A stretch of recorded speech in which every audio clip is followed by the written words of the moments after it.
I lost a job because of Talks with Tom.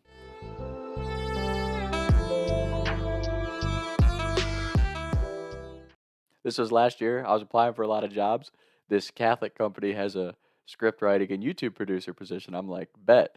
Now I have two resumes. I have a resume that I send out to production companies, agents, talent type stuff, or a job like Barstool or podcast producer where Talks with Tom would benefit me. And then I have a normal, more professional resume for like my 9 to 5 because that could hurt you for a lot of jobs. I apply for this job. And a few weeks go by, and this guy that my dad used to work with goes, "Oh, I used to work at that company. I saw you applied there. I'm gonna let him know and see if maybe I can help you out." I'm like, "Phew, dude, sick. I need a fucking job. That'd be great." So, so I ended up getting like a pre-interview with their HR person who takes me on a tour of the building and the facility. It's like a Catholic writing company. I'm like, "Shit, this is kind of cool." And they're like starting a YouTube channel. I'm like, "Man, I could probably help with that." So we go up into his office and we start talking. And he's like, "Yeah, I'm gonna pull up your application real quick." I'm like, "Cool." Starts reading through it, and then he goes, "Oh, you have a podcast?" And I'm like, "Oh shit!" Like, I'm already like throwing this job opportunity out the window because I'm like, as soon as I see Talks with Tom, it's over. So he reads the description for what I put on there for Talks with Tom. He's like, "Oh, so you write movie scripts?" I'm like, "Yeah." And then the stories I tell on my YouTube channel is just like what inspires my scripts. He's like, "Ah, that's pretty cool." I'm like, "Yeah."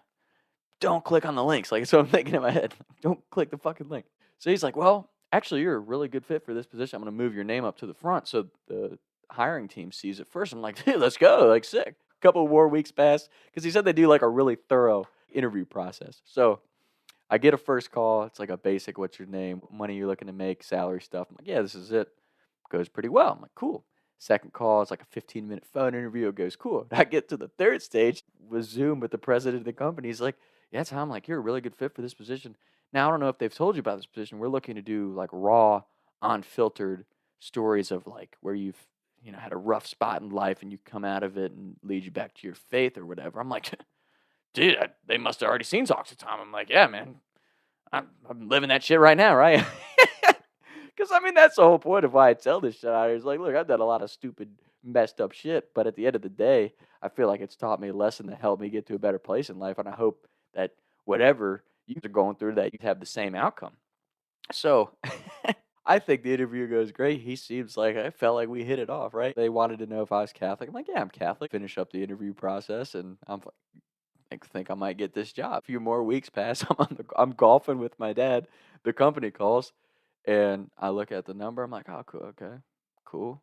Call him back when I get off the golf course. So call back. I'm like, "Hey, what's up?" Thinking I might maybe I got the job. You can just hear it in the guy's voice. He's like, "Tom, we're gonna pass on your candidacy." And I'm like, "Oh man, I thought I made it to the final stage." And I'm like, "You know what? I'm just gonna ask." I'm like, "Could I ask like why you guys passed on me?" He's like, "Yeah, we did a deeper dive on your Talks with Tom content, and you're not exactly a fit for the position." And I'm like, I'm like, "I figured that. I was surprised I made it as far as I did, but thanks for the opportunity." And we called it quits after that. You could just hear the judgmentalness in his voice. And I guess that's one thing. Like, I've grown up Catholic my entire life, and I actually feel like the basic teachings of like treat others how you want to be treated and being honest and open, like all that, like the basic outline of the Catholic faith, I can agree with. And I think most faiths are the same way. Like, just be good to others and try to be good. What I do find so interesting, though, is like there's a business side to every church.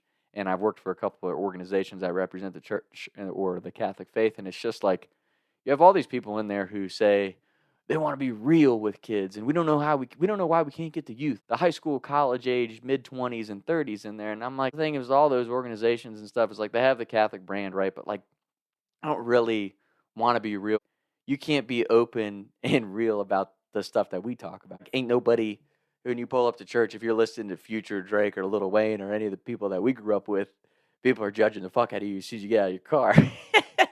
Or when you tell stories like this about, getting a blowjob in college, or anytime you ever drank too much and did something stupid, or if you ever smoked weed, you're a horrible person in these people's eyes. And I guess that's what's so funny to me is like, that's not what any of the faiths teach. Like, if you're a religious person, you're not supposed to judge the fuck out of people, especially young kids who are growing and maturing into the person that they're trying to be. Like, when you're in high school and college, you don't even know who the fuck you want to be yet. You're still growing and developing and trying to figure that out. So I just think the reason that you don't have young people like in churches, because people are judging the fuck out of them. They're like, well, we try to do these like youth retreats, and nobody really wants to come. And it's like, yeah, because like you say you want to keep it real, but you're not actually ever keeping it real. Let's be real. If we were in any of those things and somebody says fuck, half the people there are losing their minds. So it's just one of those things. It's like my recommendation to any of the Catholic faith stuff, and not just Catholic, I'm not discriminating for the Catholics, but any religious organization, like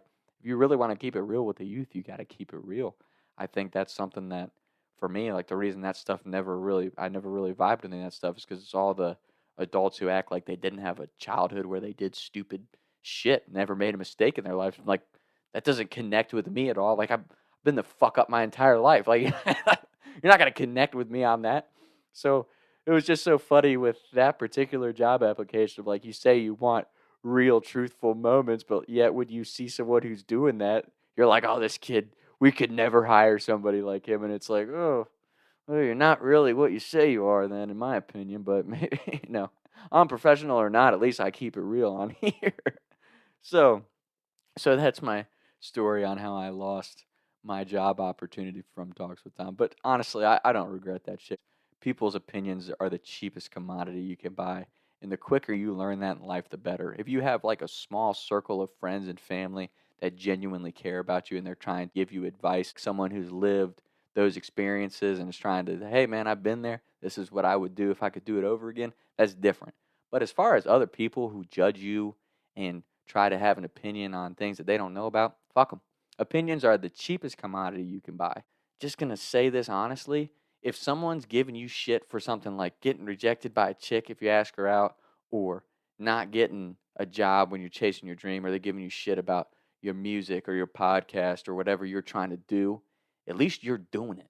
Keep shooting your shots, because the fact that someone's giving you shit for it, the only reason they are is because they're in the same position as you, but they don't have the fucking balls or the courage to go shoot their shot. So they're going to keep giving you shit about missing yours. But the thing is, if you keep shooting your shot, eventually you will make it, because that's a great part about life versus a game. In a game, sure, you might miss the game-winning shot. But in life, if you keep shooting the shots that you want to take, eventually the one that you're meant to make will go in. And that's a great thing. So just don't fucking listen to people, man. We are in a world of haters because they have nothing better to do but troll you on the internet, give you shit because they're unhappy with their own life. So keep shooting your shots out there to all the shooters of the world. And if you're too afraid to be a shooter, quit giving the shooters shit. And I probably should say these shooters in life, not like, school shooters, because that's not what I'm trying to say. So yeah, so that would be my point here on Talks with Tom is opinions are the cheapest commodity you could buy. Don't judge people. Treat everyone the way you want to be treated. That is a teaching from Jesus. Not saying you have to believe in him, but I think treating everybody the same is a pretty good rule to have in life. And just stay humble, keep your head down, and keep grinding. If you're trying to make something happen, just keep trying to make it happen. Who gives a fuck what anybody thinks about it? That's my ramble. I've been doing a lot of rambling. I'm also, I think, probably one wrong post away from being banned on TikTok. So if you want to keep watching my stuff, definitely find my Instagram or YouTube, because I'm not sure how much longer TikTok's going to let me on. But, yeah, I think that's everything. Hope everyone's well. Talks with Tom. I was right around town thinking to myself, is it gonna get